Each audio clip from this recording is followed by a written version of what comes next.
and innovation and different types of technologies, so you guys definitely want to come back and stick around for that. Okay, our next panel is titled Smart Home and IoT. On the panel, we have co-founder of NuBryte, Stephen Gutteridge. We have VP of Engineering from Mobvoi U.S., that is Mei-Yuh Hwang. We have founder and CEO of BriteLab, Inc., Robert Neve. We have founder and CEO from Slightech, Leo Pang. Hopefully they're here. They are here. Great. Come on up, guys. We have Distinguished Research Fellow from Carnegie Mellon University, Stephen Ray. And we have the Entrepreneur, Executive, and Columnist from TechCrunch and Forbes, Rana, Gujral. How did I do? Great. Did I do it? Yeah. Give these guys a round of applause, huh? Go get them.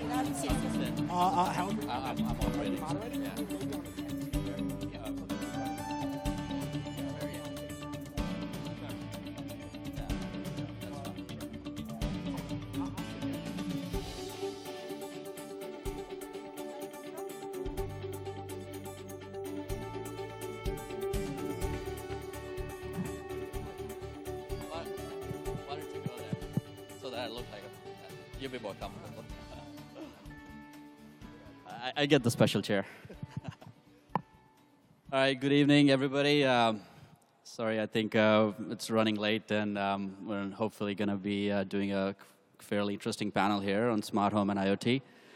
So we'll start by a quick introduction and then get right into it. My name is Rana Gujral. I'm an executive entrepreneur and investor. My background, I did a recent turnaround for a consumer product company in 2012, a company which was bankrupt. We took it from a negative 100 million EBITDA to plus 12. Then I did a startup right after, focused on B2B SaaS, deal flow. We exited last year, and since then I've been doing a few things. I'm a venture partner in EIR with F50. I'm also leading engineering initiatives for smart home at Logitech, and I write for TechCrunch and Forbes. So let's start with a quick round of introductions. Leo? Hi, everyone. Good afternoon. I'm Leo Pan. A little bit about my background. I graduated from Stanford with a PhD in mechanical engineering and additional master in computer science, and my major is computer vision. So, worked for a big company, then second company went public. The third one, I was a co-founder. We spent 10 years, but at the end, we had a good exit. Then I started my current one called Slightech. So we basically focus on using computer vision for robotics. So it's like we call visual positioning system. It's like have a eye for robot and the VR, AR applications, so that they can actually know exactly their location, and we can do navigation based on vision. That's what we do. My name is Robert Neve. This is my 40th year in complex hardware development. Started being exposed to complex hardware at Stanford, working at the linear accelerator there. Spent many years in the semiconductor equipment industry, specializing in machine vision, motion control, complex censored systems. Worked and specialized in design for manufacturability and new product introduction of complex hardware. And when we saw Industry 4.0 coming, which is the release of a brand new generation of products, we call them 3C products, for complex, connected to the cloud, and collaborative in terms of the human-machine interface. We said we wanted to build a productization platform and help companies, both established companies in terms of the entrepreneurial efforts going on there, and startups, as far as entrepreneurs, figure out this conundrum called hardware. Hi, my name is Mei-Yuh Hwang. I got my PhD in computer science from Carnegie Mellon University. I don't even know how long ago. But I have been working on speech recognition for 30 years. 30 years, so you can try to guess when I graduated. I've been working for Microsoft for on and off for 18 years in the area of speech recognition, machine translation, and language understanding. And actually, I worked on Cortana core engines for two years. And I joined Mobvoi more than a year ago. I'm very happy to be here to share my experience with everybody. Welcome. Hi, my name is Stephen Gutteridge. I'm the co-founder of NuBryte. NuBryte's a IoT company based here in Silicon Valley. We focus on building the next generation of communities, home by home, with our do-it-for-me NuBryte platform. My background is actually a product design engineering. I graduated from London, hence the accent. And at London, we focus very much on developing the next generation of user experience for medical devices, IoT for smart homes, and energy utilities. So we kind of combine all of that experience with the knowledge of my co-founders to form and market NuBryte and its range of products available today. Hi, my name is Steve Ray. I'm a research fellow at the Silicon Valley campus of Carnegie Mellon University, which, of course, is normally in Pittsburgh, but we have one just up the road here. I've been here past 9 years or so working on interoperability issues in sort of complex systems such as the smart electrical grid, Internet of Things, medical infrastructure, things like that. Which is all built on top of 27 years I spent at the National Institute of Standards and Technology working on interoperability issues in all kinds of domains, manufacturing, et cetera. Okay, welcome everybody. So, a fairly diverse panel here. We got an executive, we got a professor, we got a bunch of entrepreneurs here. Let's start with a question which I was reflecting on a couple of weeks ago, I had a quick chat with Robert. He's doing some interesting work in prototyping and getting startups, so we exposed to a lot of different technologies, and Steve's doing fairly interesting work in interoperability, and so it's a question really for both of you. Maybe Robert, you can start, and then Steve can chime in. What should be connected? And why? I mean, we usually have a view of what should be connected, but are there things that shouldn't be connected? Well, we have kind of a unique view of this new hardware revolution called smart home, smart factory. Currently, we see products being built that can kind of be built not really in a vacuum, but solid-state devices are being designed and built with kind of known protocols and processes. Where we see the disconnect is in these complex products where design has to occur concurrently with manufacturing process development, or in a lot of cases automation. So basically designing the machines that are building the machines is the connection we're working on. And one of the things that we're spending a lot of time on is making sure that the smart home, when they do get their bed-making robots and laundry-folding robots, and these are actual products we are working on right now in various stages of development, that'll be safe, they'll be connected, and they'll be able to operate around the home and almost be an extension of the family. Okay. Steve, what's your view on it? I got to say, one of my big concerns is that we are jumping into Internet of Things and smart ecosystems. We're not paying enough attention to security and privacy. I think right now we're very vulnerable as a world society to hackers, whether it's cars or locks. I'm a geek myself. My house is pretty smart with a variety of different products. Love to have yours. But my smart card door lock on my house is not internet connected because I don't trust the infrastructure yet. So I'd say right now, we should be very careful about what is connected, especially for critical infrastructure applications, until we start designing from the ground up the security and privacy issues. Yeah, I mean, the projections are in a few years, 50 billion devices connected to the cloud, 20 to 30 per home. So security is just a big question mark, right? Anybody else want to chime in? Leo, your thoughts? Yeah, so since we are working on the robot, we do see One big application is this kind of security robot for both enterprise and also for home, right? Especially for home. So you all have connectivity, and the benefit is you can remotely look at, let the robot walk around, do the cruise, look at things in your home. But of course, security is a concern. But I think this will be solved. Just like at the beginning of the internet, nobody worried about security, right? But eventually, when you worry about that, there will be a number of companies they're trying to address that challenge, right? So I don't worry about that. I see, like, I have a younger brother in China.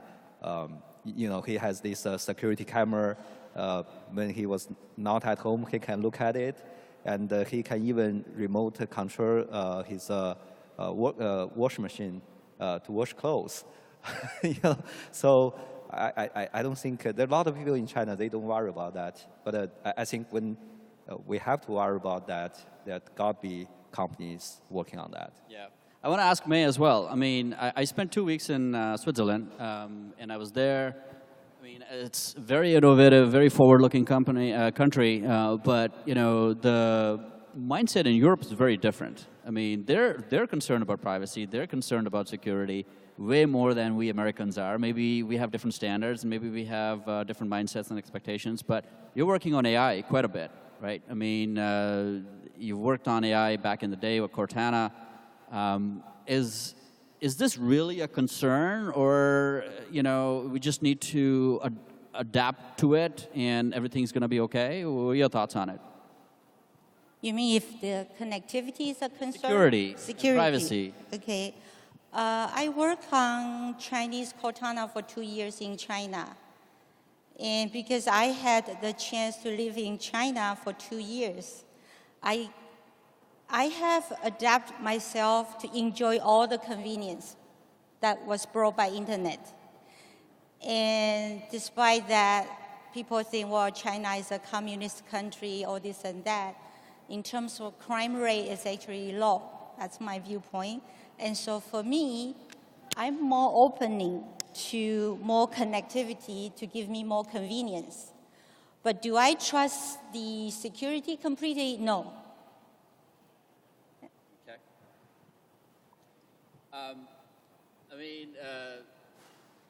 I think it's going to evolve, and as Leo said, down the line, potentially we're going to have to find a solution for it. But at this point, I don't really know what we can do about it. It is what it is. So let's move on. I want to get on to the next question.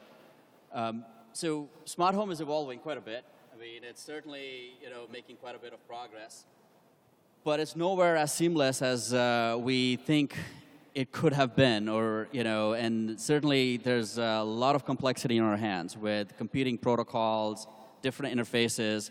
It's actually quite a mess. I mean, if Steve said you have a smart home, I'm sure most of you guys do. There's like half a dozen hubs you have to deal with. So what would it take to simplify this? Maybe, Stephen, you could take a stab at it. Sure. I think there's a number of ways to simplify it, and I think it's going to include a wider array of stakeholders than first comes to mind. For example, a lot of the products that are available today are available for retail, and I think there's probably a responsibility from retailers today to do almost some system integration on behalf of the end customer as well. So when you go into a retail store, you're sure that what you pick up and you buy works with the next item as well.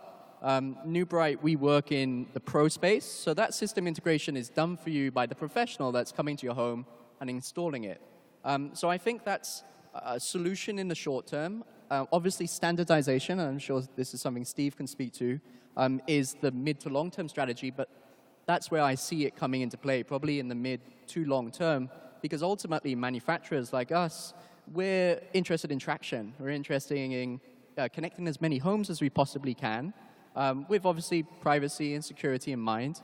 And I think it's going to take movement from grassroots all the way up to those large manufacturers to opt into a standardization protocol or standardized protocol, and that is why it's going to still take some time from where we are today. Like that. If I could jump on that and actually agree with you. I think there's a fundamental difference in the smart home from other advanced systems like the Hyperloop we were hearing about or the automotive car. And that is that the smart home is not a system that you're designing, it's an ecosystem. And what I mean by that is it's going to be composed of heterogeneous systems made by different manufacturers that don't even know of the existence of these other components. So what that means is the ecosystem we design, I think, has to be designed with evolution in mind. It has to be designed not just with standards, but actually meta standards, so that systems know how to identify themselves, advertise themselves to each other, and find each other, which is very different from a designed system like a Hyperloop, let's say. So I think we can do that. I mean, I think there are going to be such meta standards in existence, but it is a fundamentally different problem, I think, in a space like the smart home than an airplane or even a city where you have a single controller. Yeah, I mean, the related thought to that, and I know, Stephen, you probably definitely want to chime in on that, I know, is DIY, right? I mean, so, like, just like houses of the future, just like, you know, the houses of the past weren't able to deal with running water and electricity because they didn't have plumbing, they didn't have wiring in place. We have houses today, they can't deal with smart home. The basic infrastructure is not in place, but that's going to change, right? And so the new houses we build are going to be built with smart home in mind. But will that be the end of DIY? Because right now, the majority of the smart home market is DIY. You're not doing DIY. You're the anti-DIY, which is like, you know, get it pro installed. But a lot of companies I deal with on a day-to-day basis, certainly at Logitech, we're DIY. So what's your thought on that? Yeah, I think it's a very good point. Today, the products available at DIY certainly have their place, and they are what is very much expanding the smart home market, bringing the industry into the mainstream today. However, I think that works very well for retrofit in some cases, but it's not really giving you a smart home or true home automation. It's giving you a taste of it. So typically you'll find a point solution that's connected and offers a certain value, but doesn't necessarily work with everything else that you might buy because of that integration or system integration issue. So I think as building evolves, devices that are able to work even without an internet connection is key, and work as a system is key. And I think you'll find buildings and building code as well changing over time to reflect the adoption of connected technology. And ultimately, it's the contractor, the builder, that's going to be working with this technology rather than the end user. So I think DIY will have its place in that case, and it'll probably be accessories you can pick up to augment the experience that you have in your home. Yeah, If sure, I go may, ahead. So we have an interesting position in the Valley. We're at a crossroads of seeing the entrepreneurial approach to problems and the OEM or entrepreneurial approach. When I hear the phrase DIY, I'm both impressed by it, but also scared by it. Because a lot of the do-it-yourself guys that come through, they're very creative, they're very talented, but they don't balance that out with do-it-together stuff, right? So when we're talking about these systems, right, not being compatible, I agree with Stephen completely. And I know there's a lot of people working on the technology, right, to try to get these things to communicate. But as we talk more about collaborative machines, my fear and others in the industry, there isn't enough talk about collaborative relationships, right? And the ability to design and do systems engineering together on a relationship and a process level. And that's something that never really gets discussed, something that we like to bring to the forefront. And I think, you know, groups like this is a good way to start that off. Interesting. Leo? Yeah. Yeah. I think those are devices in smart home. There are two categories. One is those are passive. Like, for example, if you have a curtain, you want the curtain to open when, doing when the light, the sign is rising, right? But there are other category of the smart device. Those are you have to give them a command, right? For those, I think you need a device more like an Echo or maybe a robot, because you can actually interact with a robot with a natural language, right? So you basically use that as a hub, and all of those devices through that hub, because through a robot, then robot can actually communicate with all of those devices with either Wi-Fi or Bluetooth. It doesn't have to be either or, is what you're saying. I mean, it could be a good combination. Yeah, it's good communication. Yeah, so I think with that, you can actually do a DIY, right? You can actually assemble all of those smart home devices by yourself and use a centralized thing like an Echo or a robot to control all of them.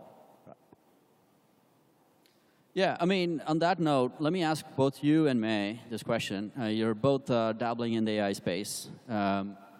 What are the applications of AI that are ready for us today in smart home? I mean, certainly AI is such a big buzzword, and there's a lot of potential, and we're seeing a lot of progress on it. But are there things that we could use today in our homes that are available to us that maybe we're not aware of? Well, definitely, I think if you see the natural language processing that's part of AI, is already part of your life, right? I have a Echo, I have a Google Home. I use it pretty much every day. It's very simple. I just say play music, right? I mean, but you can imagine through that hub, you can actually control many items, right? And you look at on Echo's list, they already support at least like 10, 20 different applications. Just that you haven't used to do that, right? But I think once you tried, you used to that, you will find that it's actually quite convenient. At least playing music, I think is much more convenient than before. We're going to come to that in a second, because I think voice is a huge topic, so we'll talk about that in a bit. Mei, what are your thoughts on where AI is headed and its applications for a smart home?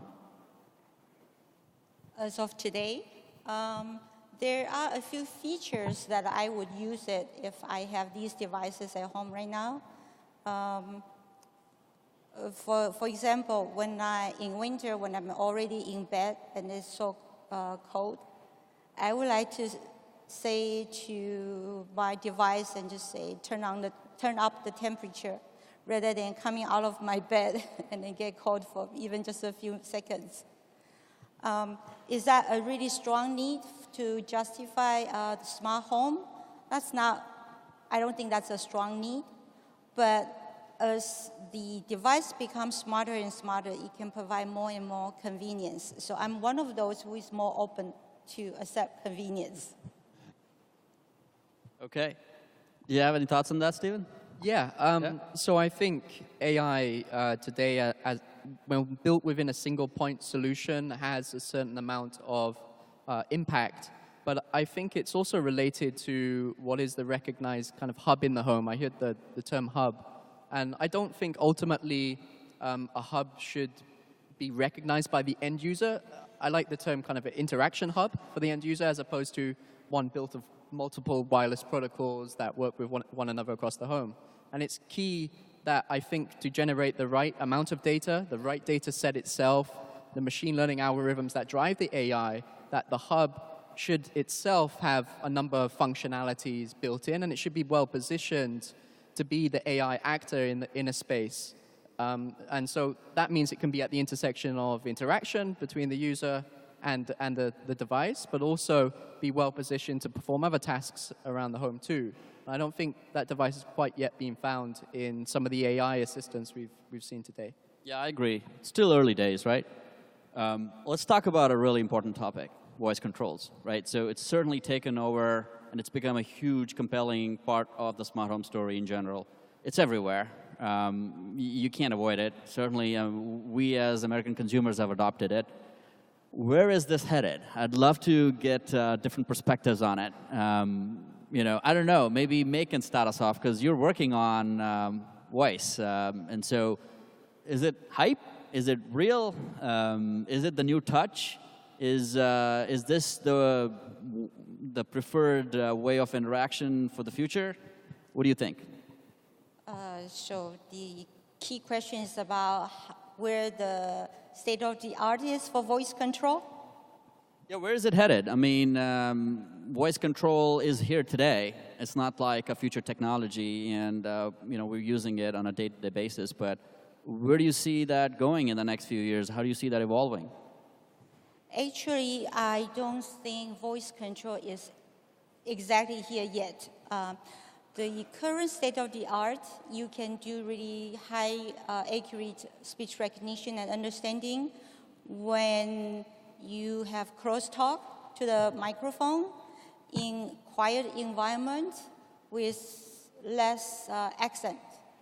So I'm not fluent in English per se, but the system can understand me most of the time.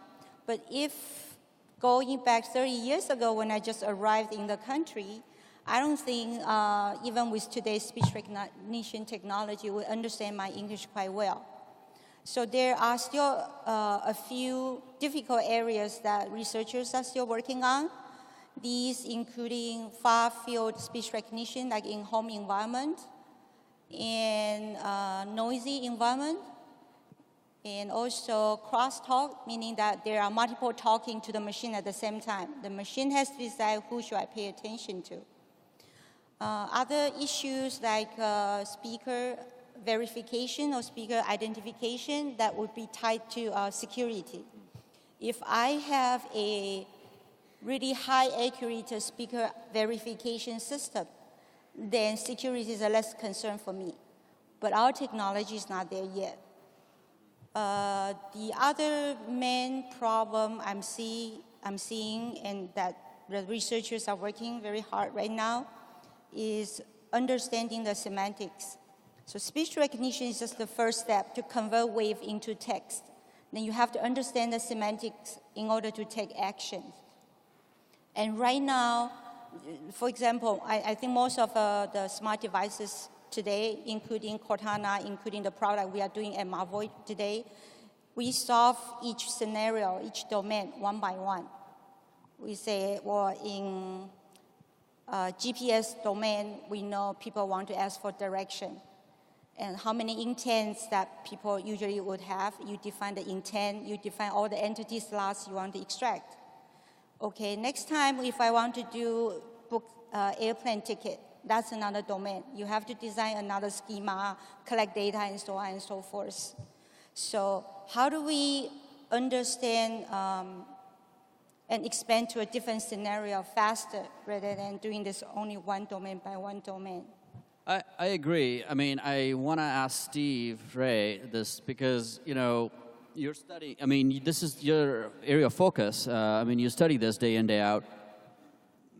It's a great equalizer, though, don't you think? Like, we have different protocols, we have different educational backgrounds, we have different capabilities and skills as humans, and that limit us in terms of how we interact with technology. But we can all speak. And we do that as humans, and it's a very natural aspect of interaction. So what are your thoughts on it?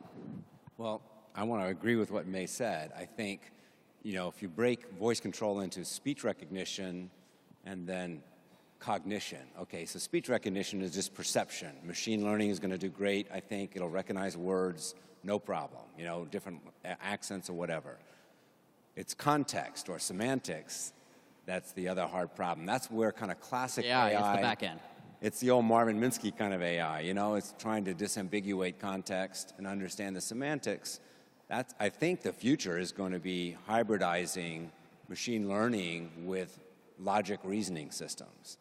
And that, I think, is a tremendous opportunity. It's not an easy problem, but I think you're going to have to tackle that one to get true voice control and natural interaction. Okay. Yeah. Maybe Leo, and then Steve, you go ahead next. Yeah, go ahead. Since we developed this mini-steno robot, you can actually experience outside in the exhibition hall. So we had to work with those companies working on voice recognition. So we work with a partner called Slightech. They are quite famous in China. So I pretty much know the current status, right? So basically, for natural language processing, it has a three-part. First is voice recognition. Then in the middle is a chat box. That's basically to understand the meaning of that sentence. Then you have to get a text or sentence. You convert that text to speech, so called TTS. So the current, the best thing for voice recognition, they use those like a 5 microphone array or 6 microphone array, so they can do far field voice recognition. In the latest one they can do is like a pretty large house. You can just talk, and even the microphone is in the, another room. It can still pick up your voice. So that's pretty good. I think it's getting much better in the last 2-3 years. Then for ICO, it requires a word to wake up the device, right? That's why you always say Alexa or Google Home or Google, OK Google. So for that, you can only do a simple like a question and answer, right? You basically ask a question, it gives you an answer. It doesn't have any context. But for robot, we have to do the dialogues, right? And those the latest chat box, what they can do, they have a memory. They also understand some of the context. Like if you ask, what's the weather today? It knows it's in San Francisco, like my home is in Saratoga. Yeah. They get the context. Then the next one, you can just, what about tomorrow, right? You already know you are asking the weather. So it's getting better. Okay, we hear the music. So, Steve, Just quick word in. One note on voice assistants.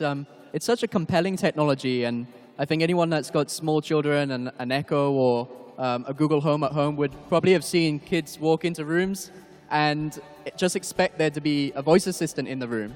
I think my co-founder, his kids the other day said to the Echo device, say sorry, and Echo repeated sorry back. So there's a relationship forming, and I think that's where it's going. Once the semantics and the context is there, I would see a near almost tangible physical presence to a voice assistant coming next, and that would be very intriguing in the healthcare and assisted living spaces.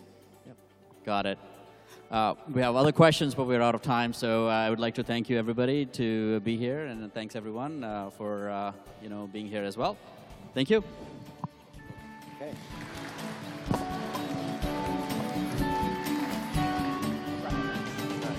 Let me give you one of my cards there. Give this panel another round of applause up here with a lot of knowledge.